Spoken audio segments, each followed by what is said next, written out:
These strikes aren't about revenge. They're a signal that could send your gas prices soaring and pull America into a war nobody is talking about. Here's what's really happening. The Pentagon is fighting a proxy war with Iran to control the world's most critical oil choke points.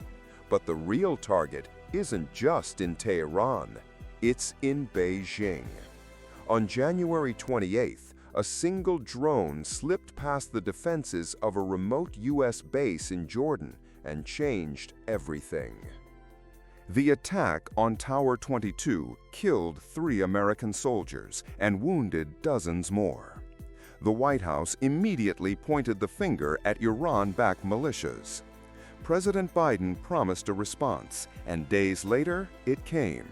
U.S. bombers hitting over 85 targets in Iraq and Syria linked to Iran's Islamic Revolutionary Guard Corps, or IRGC. On the surface, it's a classic tit-for-tat. They hit us, we hit them back harder. Meanwhile, former President Trump warns of wider conflict, blaming Biden's weakness and promising his own brand of retaliation. This political noise is exactly what Tehran wants. It masks their real strategy. Because this isn't about chaos.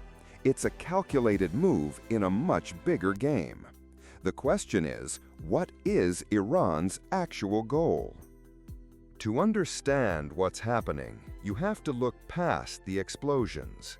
This isn't the US military versus the Iranian military.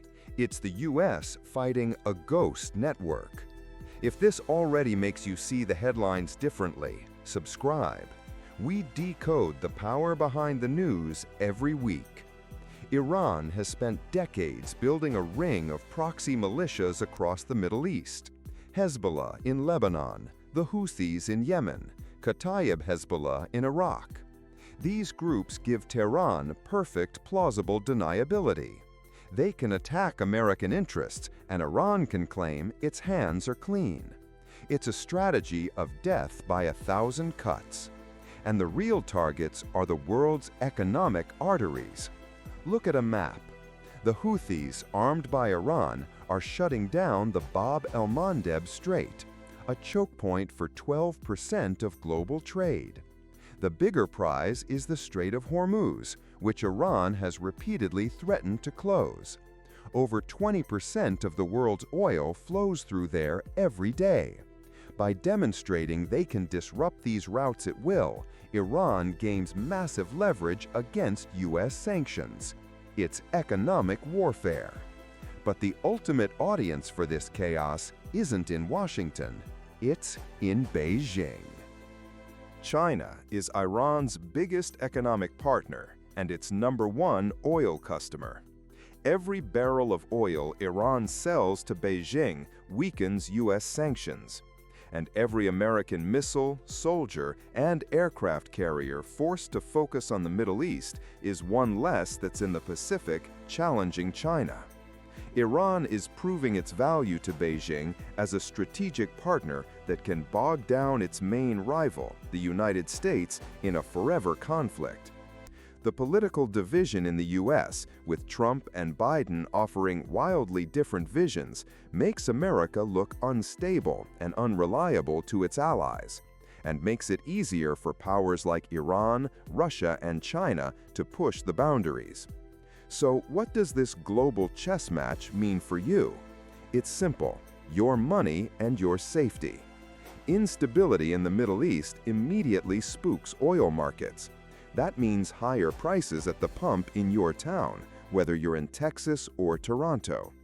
A sustained 10% rise in oil could cost the average American family an extra $30 a month just on gas. The shipping disruptions in the Red Sea mean the cost of phones, clothes, and furniture goes up, fueling the inflation that's already squeezing your budget. And the risk of miscalculation grows with every strike. This isn't a distant war. It's a slow-burn escalation that brings the risk of a wider regional conflict closer. a conflict that could eventually demand more American money and more American lives.